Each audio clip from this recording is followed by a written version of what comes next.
out to Kansas City and I gave a talk at a education conference.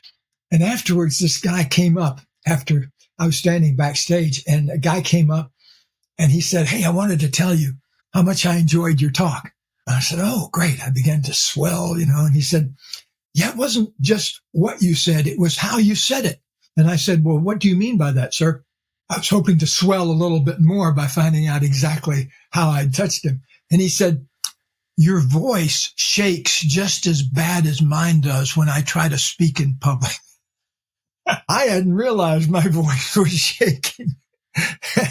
But the funny thing happened, and this gets into what we need to do if you're going to be a good public speaker, is really get feedback, get feedback, rich feedback, and you'll get if you're open to it.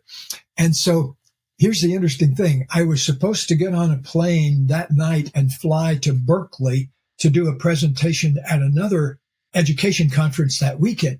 And so on the way to Berkeley, I had this brilliant idea. I was trying to figure out how to get my voice to quit shaking when I'm speaking in public. And I came up with this idea.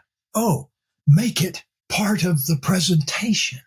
And so I stood up at this education conference, which was a lot bigger. And so I just launched into my story. I said, "You won't believe what happened yesterday in Kansas City." And then I told the story, and the place roared and jumped up and gave me a standing ovation when I finished telling the story.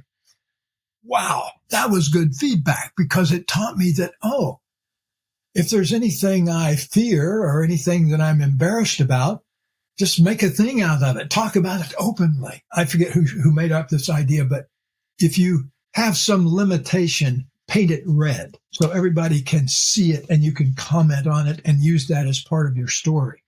And so that's what I did, basically. And I recommend that everybody do that. Just make who you are and what you think your limitations are a part of the story. Like if you stutter, make it about stuttering. And people will forgive you for that. But if you try to hide it, they don't forgive you for that.